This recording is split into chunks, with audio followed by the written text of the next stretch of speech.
Feeling frustrated, a Valley man says crossing times at the ports of entry are getting out of control. Channel 5's Daisy Martinez has more on why it's a big problem for him. Victor Rubalcaba is from Raymondville, but he travels to Reynosa for his medical needs.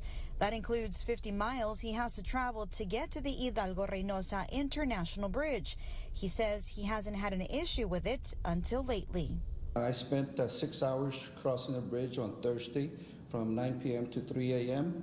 Rubalcaba tells us he's older and diabetic. He was also traveling alone.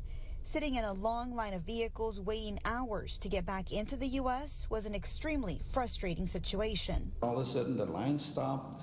There was no reasoning given.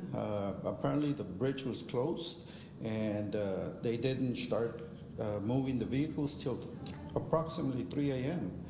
And that was just in the morning.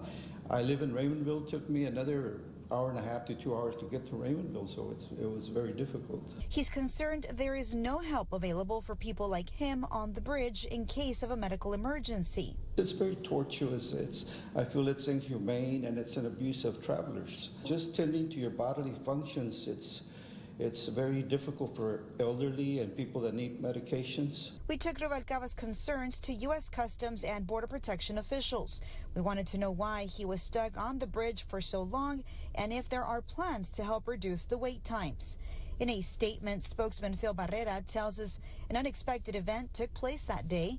He says, quote, Customs and Border Protection deployed officers, agents, and concertina wire to temporarily close the Hidalgo International Bridge in response to a group of more than 60 undocumented aliens that had attempted to enter the port without inspection, end quote. He says this is a technique used to stop immigrants from forcibly surging the ports of entry. Barrera adds, quote, in recent days there have been several large groups that have attempted to circumvent the inspection process by running through the vehicle lanes. This is incredibly dangerous and places our officers and the traveling public in danger, end quote.